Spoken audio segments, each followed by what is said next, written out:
You're listening to the Daily Mishnah Podcast with Benedict.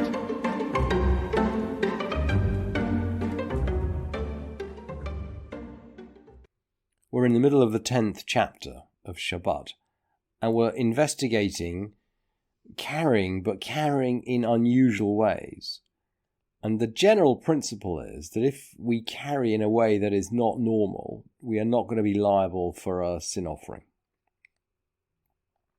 And the Mishnah is just going to investigate a couple of examples, and actually by way of lateral thinking is going to go into stuff like trimming nails, plucking out hair from one's beard. Is going to engage in a whole bunch of other sort of similar type Shabbat-like activities. And the previous Mishnah 3 of chapter 10, looked at someone who was carrying in an unusual way.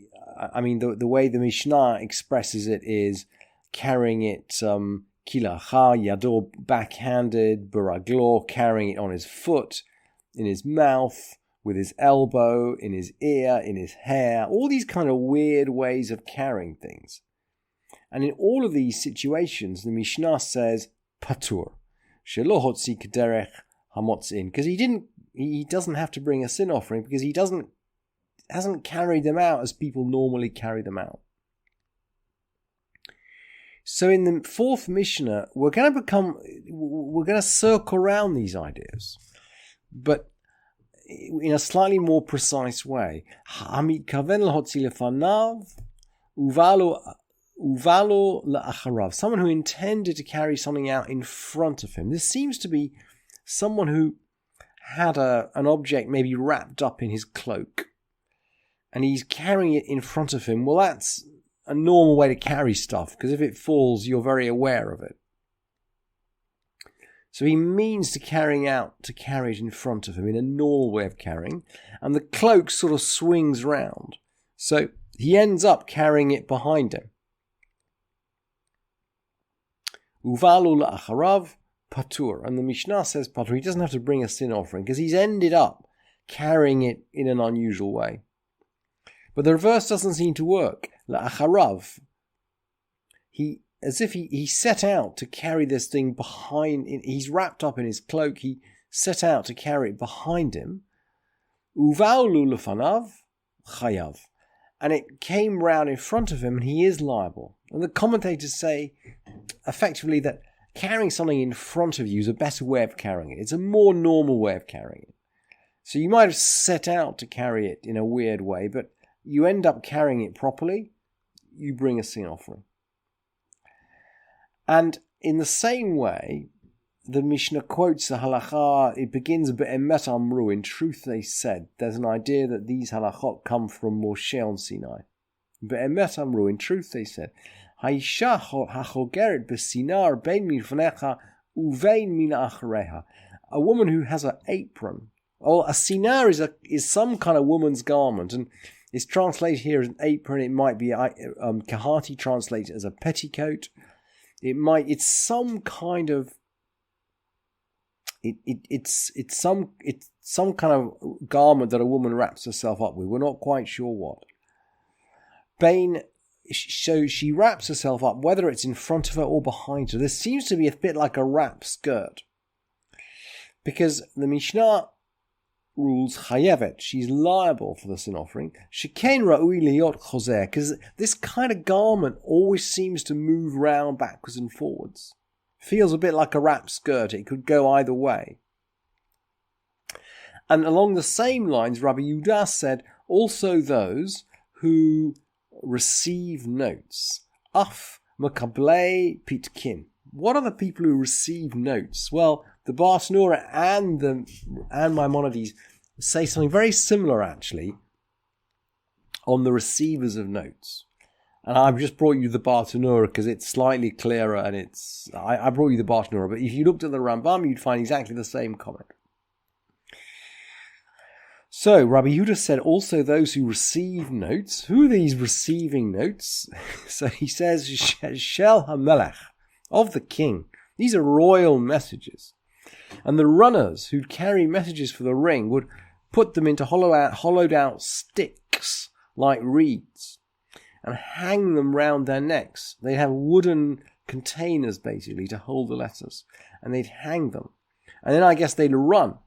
And when you're running with a container around your neck, it can easily shift from in front of you or to behind you or to behind you in front of you. So you know that eventually it's going to turn around. And you might be carrying this on Shabbat. And so Rabbi Yehuda is saying, Rabbi Yehuda is going to say they also are obligated, chayav, because they know that this kind of thing can move around from back behind them to in front of them. Although it's very interesting, both the Rambam and the Baal Nura say, Ve'ein halacha ka Rabbi Yehuda.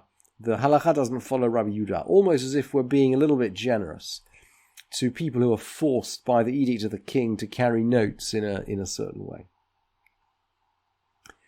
And the Mishnah is then going to go on, rather than talking about people carrying in unusual ways, people who are essentially performing the action in a non-standard way. So we're going to begin. Hamotziki kar lirshut harabim chayav. Someone who brings a loaf out into the public domain is liable. That's clear. We understand that. A loaf is a useful quantity. We bring it out, we're liable. But then, Hotziuhu Shanaim Puturin, if two carried out, they're exempt. That's the principle that we learned in the very first Mishnah of the tractate. With the poor man standing outside and the householder standing inside. And we learned if they somehow shared the transfer of an object from inside to outside, if the beggar put his hand in and the householder put something in it, and then the beggar stretched it back, so they were both responsible, neither is liable. And the same thing, two of them carrying out this loaf, Hotzihu Shnaim, they both carried out, Puturin, they're exempt. This is exempt from carrying out from the sin offering, not to say that you should run around doing these things. What if their loaf was so heavy that two were needed? Lo yachol echad l'hotzio. If one lo yachol echad l'hotzio, what if one could not carry it out, and two carried out? According to the Mishnah, Chayavim v'Rabbi Shimon poter. Rabbi Shimon believes that two people, even if they're sharing a task, are exempt. And then the Mishnah concludes with other kinds of non-standard exits or non-standard carryings. So, someone who carries out less than the standard quantity of food in a pot. So we know it's less than the standard quantity, he's not liable. The Mishnah says, Patur af al hakli. He's not even liable for the pot. If he carried out the pot for its own sake, clearly he'd be liable. But in this case, he's carrying out the pot for the sake of a non-standard quantity of food. And he's not liable. And similarly for a human being.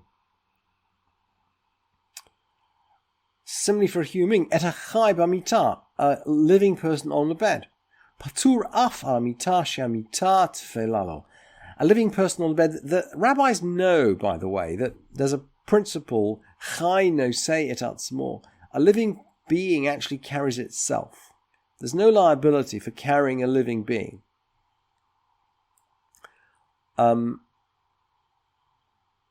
Not sure. I'm not sure why there's such a fuss actually about carrying children. There's no liability for carrying a living being, and so this Mishnah is saying, look, there's no liability for carrying a person.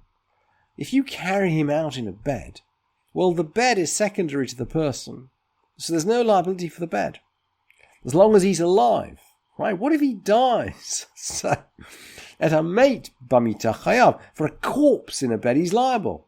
Because he's no longer takes advantage of the principle chai no seitas more. A living thing can lift itself. And similarly for an olive size of a corpse, the olive size of a animal that's died of itself, or the lentil size of a sheretz, of a creepy crawly, he's going to be liable. Because these are the minimal quantities that you might want to get rid of in order to avoid impurity in your house. And Rabbi Shimon will exempt, because Rabbi Shimon is saying, look, you're not carrying it out because you want to use the thing outdoors. You're just carrying it out because you don't want it indoors. You're carrying it out because you don't want it inside your house, rather than because you do want it, rather than because you want to use it outdoors. It's an interesting distinction. And the next Mishnah, we're going to stop on this Mishnah, is not related to carrying, but it does include Rabbi Shimon. Rabbi Shimon seems to be the key or the connector between these two Mishnayot. And again, we're talking about someone doing things in unusual ways. And I'll tell Tzipor Nav, Zor V'Zor, someone pairing his nails with each other, or V'Shinav, or with his teeth. V'chen Sar, or maybe he's clipping his hair with his nails, or with his teeth, or his moustache, or his beard, or a woman braiding her hair, or bluing her eyes, or putting on rouge. Rabbi Eliezer says they're liable for Chamim Osrim Mishum Shvut. Rabbi Eliezer says they're liable for a sin offering. The rabbis say no. This kind of activity we don't do because we rest. So the rabbis are saying we don't do it because of resting, but it's not liable to a sin offering. And finally, this is the halacha where Rabbi Shimon disagrees. Someone who plucks up from a perforated pot, someone who basically plucks a plant, who uproots a plant from a pot, which is perforated, i.e. it can reach through to the earth, is connected to the earth. The Mishnah says chayav, v'she'eino nakuv patur. But if it doesn't reach through to the earth, patur, he's exempt. And Rabbi Shimon exempts in both cases. He doesn't seem to think that plucking up a plant from a pot is an action that makes you liable to a sin offering on Shabbat. Thank you for listening to this edition of the Daily Mishnah Podcast with Benedict.